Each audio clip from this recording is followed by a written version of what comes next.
To the Franchise Marketing Show. The video or the podcast you're about to watch or listen to was recorded at the British and International Franchise Exhibition at Olympia. It was a very busy event, so there was a little bit of background noise, so it wasn't filmed in a recording studio or anything like that, but it is a really interesting conversation. Hope you enjoy it. We are live from the British and International Franchising Exhibition. What are you doing here? Well, I've got a business called Ferdinand Football Group that franchises. It started off in Essex, where I now live, as somewhere where I wanted my kids to go and a safe space for my kids to go when I retired. But in that process of me retiring and transitioning from football into the business world, I was doing a bit of mentoring for my football agency, which helped me in that transitional period. But in all of that, the main thing that came out of it for me was I realised that a lot of the soft skills that I'm using in everyday life, I learned playing football. Okay. And then when you look at the stats of children who make it as footballers, it's nearby impossible for them to make it as a footballer. Yeah. So when I thought about both sides of that and realised how far away the grassroots football is from the actual professional game, I thought there was a gap in the market to be able to create something, to use football to help create good human beings, you know, and they're the values of myself and my family. Even when growing up in Peckham, my family, my mum, my dad were known around our estate as people that helped a lot of people, whether that be just being there for people to talk to them, but helped in that type of way. And sadly, my mum's no longer here. It's okay. So to carry on her legacy, it was finding something where I can give back and help the next generation of people, and to try and bridge the gap in football, but also create good human beings. And we're 2 years old now. We've got 12 franchisees. Good. We've got over 1,200 kids, 50 members of staff across the whole of Ferdinand Football Group, and we're creating good human beings, and that's the most important thing for me. If we were to stop in the next 5 years and from where we are now, no one made it as a footballer, but we created 300-400 good human beings who were using the soft skills they learned playing football, Ferdinand Football Group, in different sectors in everyday life. For me, Ferdinand Football Group is a success, and that's the reason why I'm here and the reason why I'm doing it. So what age are the children that you work with? From 18 months old, wow, all the way to 16, and we will go beyond that. You know, as you say, we're only 2 years old, but just sensory type stuff with a football for an 18-month-year-old is important. When you talk about confidence, you know, sometimes being on a field which looks massive to an 18-year-old, 18-month-year-old toddler, looking around weary, but then immersing himself into something because it looks fun. Yeah. You know, it's simple. That builds confidence in a young child, but also it builds leadership, because you will see the dynamics of it. You see different characters from different children. One that's really willing to take the plunge to go, I'm going to go and do it first, you know. But the ones also, what's more important is the ones that don't do that. Can you nurture it? Yeah. You know, so using football as a tool to create human beings is I'm a product of that. And I think because I've got know-how and I've got personal experiences of it, from a young child all the way to when I retired at 34, I like to think I'm in a good position to try and give that to the next generation of children. Yeah. So making that transition from being the footballer to being a business owner, what kind of support have you had on that journey? Sorry. The support that I've received from football wasn't great, if I'm speaking open and candidly. I mean, especially with the PFA. The PFA is the Professional Football Association. It's the union for the players that we pay a yearly subscription to. I paid it for 20 plus years. Since I retired, I've not had one phone call to ask how I'm doing. Oh my days. is. You know, Anton, I'm so sorry. No, it's fine. It's fine. But luckily, I know enough people, and then I've got enough friends around me and family around me who I could talk to. You know, and the most daunting thing for me when retiring, for how much football gave me, I wished I never played it. For the simple fact that if I'd done a graft or something in business that I could do for 60 years, I would never have to change. Yeah. You know, I could just see that all the way through. The fear of the unknown, I've never known what that is until I hung up my boots. And a lot of people forget that, especially sports people, athletes, they have 2 retirements, not 1. Yeah, that's true. You know, Yeah. I finished at 34. I've got another 25, 26 years till my real retirement. That's a lot of time to do something. Yeah. And if you're not well equipped or around the right people, or you ain't got the right support, that first year to however long it may drag out can be very, very lonely and very, very a poignant time in your life. Yeah. So coming into the franchise industry, have you found that that's been different, that you had support from the industry as a whole? No, I think I'm confident in what I know in terms of sport, being football, and the confidence comes from my own living experiences.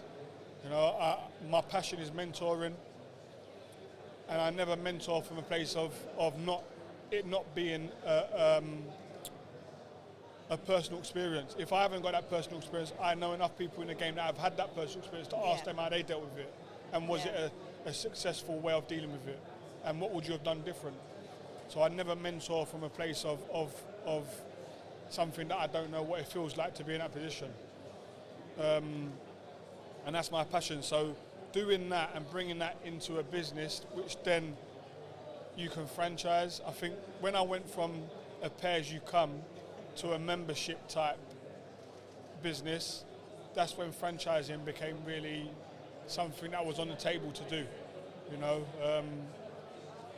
and can scale you up quite quickly into a business becoming self-sufficient. You know, one of our franchises, which is really our golden child of franchisees in Malden, was self-sufficient within 8 weeks. Wow. You know, and that's based on obviously the brand, and the brand helps to get people in, but I make it very aware to the person coming in and taking on a franchise, the name can only get you so far. Yeah. The personnel that you recruit and the product that you produce, that's what keeps the clientele.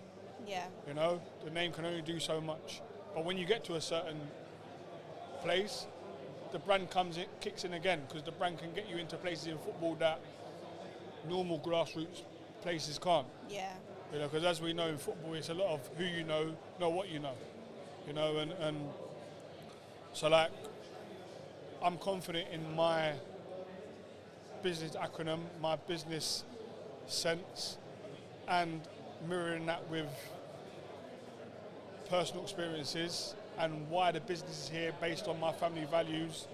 I felt confident enough to pursue this and try and get to a place with my team. I mean, the team that I've got is fantastic, you know, and that's the most important thing. I've got a team who understand the values of us as a family, me as a man, me as a person, and they don't take it lightly, and they live and breathe it, you know, and I'm very, very grateful for them for that. But that's one of the main reasons why the business is doing so well. Yeah. So you mentioned there about the values that you've got and your family have got. What kind of franchisee would work within your network? Who are you looking for? You need to be somebody who has a work ethic, 100%. No business does well without a work ethic. It's true. You have to be personable, you have to be a people's person, because football is that. It is a universal language. You know, it's a sport, but what comes with it is a universal language. And if you ain't a people person, you're not going to have a product that people want to stay for.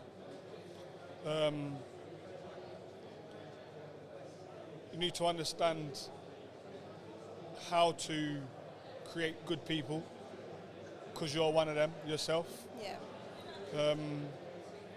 And also understand and know that you'll be supported the whole way through your journey as a Ferdinand Football Group franchisee. You know, and I'm not somebody who will willingly give away my name No. and let someone run with it. I've worked so hard, and my brothers worked so hard, our family as a whole worked so hard to create a brand like we've got, to just give it away and let someone run with it. You know, but I also know that if a franchisee is supported all the way, it's going to do the right things, and it will become successful. Yeah. You know, because we've got, out of our 12, all of them are near enough self-sufficient already. That's a lot of them within 8 to 16 weeks are self-sufficient. So I know the product works, but it only works properly if you're the right type of person and you're willing to allow us as a company support you in every step of the way. So what's your goal for your franchise, like over the next few years? What are you hoping to achieve? I think my goal for the company is to become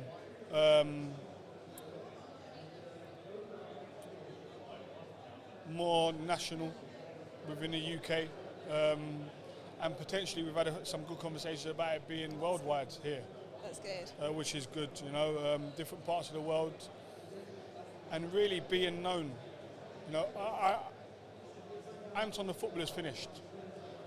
He's done now. Next part of my life is being remembered. If I died in 10 years' time, to be remembered of someone who gave back to the new generation, who used his passion, which is football, to help create good young human beings, you know, and if that goes down as my legacy, that will mean more to me than Anton the footballer. Yeah, I can see that passion. Like, you've mentioned the word legacy quite a few times, and I can see that that's quite important to you. Yes. Why is that such an important aspect of the legacy part of it is important to me because it's not just mine, you know, it's my whole family. You know, my mum, who's not here no more, as I mentioned, and my dad were known from younger, but not just my uncles, my aunties were known to help people, you know, and it's more about them. They sacrificed, my mum and dad sacrificed for me and Rio to get where we got to. If we can continue their legacy along with our legacy, along with our brothers and sisters' legacy, and our children's legacy that are coming underneath us, that means more than anything, you know, and can have all the money in the world, but if you're known for nothing, Yeah. what's the point in having it? Yeah, it's true. You know, if there's no substance to you and you're not creating, if you're not doing your bit for society, then what's the point? You know, and as I said, I'm a case study of using football for soft skills in every sector. Yeah. I'm a case study, and I've done it. So there's no Yeah. reason why people that go to Ferdinand Football Group can't do that. Yeah. Yeah, it's true. So I've got 2 more questions. If someone wanted to get a franchise with you, where would they go to get that? If you wanted to do a franchise with Ferdinand Football Group, obviously we're talking this day and age, social media is a great way. Ferdinand Football Group on social media. Contact us through there. Contact me personally on social media. I'll always pass that on to the team at Ferdinand Football Group. Or go on ferdinandfootballgroup.co.uk. You know, go on our website, and all the information's on there, and you can get involved with our team, and they'll start talking through the processes with it. You know, and at some point you will get on a Zoom with me and meet me if you qualify through the first phases with the team. Yeah. You know, to understand the brand, understand what it means to us as a family, and what the next steps are, and that'd be the best way to go about it. Okay, and Anton, my final question. Would you sell your brother a franchise? Would I sell my brother a franchise? No, because he is the franchise as well. He is the name. You know, as I said, it's Ferdinand Football Group. You know, and I don't use the name lightly, even though it is my name. Yeah. It's not just my brothers. It's my No. mum's. It's my dad's. Yeah. It's my siblings. It's my aunties, my uncles, my grandparents, who are no longer here, but it's still theirs. Yeah. You know, so the brand means everything to us. And say my cousin owns is part owner of one of our franchises in Kent. Okay. You know, he's building that for his children, for them to have something to walk into, a business for them to walk into. You know, so to say, most of the best companies are family-run businesses. Yeah. Because there's some substance to it. Yeah. So if Rio wanted one, he don't need one because he will overlook everything. That's great. No problem. I can see that you've got the heritage that you're standing on, but you're building for the next generation, not just in your own family, but in the wider community as well. And I think that's a really commendable aspect of what you're trying to build. Thank you very much. I think I heard this the other day. Never underestimate the weight of the pressure of your ancestors that went before you. Yeah. I heard this the other day, and that rings true. Yeah. You know, that was my career. It wasn't my ancestors, it was my brother. Yeah. That was always there. Yeah. That I always had to live up to. But I think the ancestry one, I think, is poignant and very goes very well with the brand of the Ferdinand Football Group. You know, because I'm not just doing it for me. No. Anton, thank you so much for joining Cheers, us on the Franchise Marketing Show. Thank you for having me. Take care. Cheers, you too.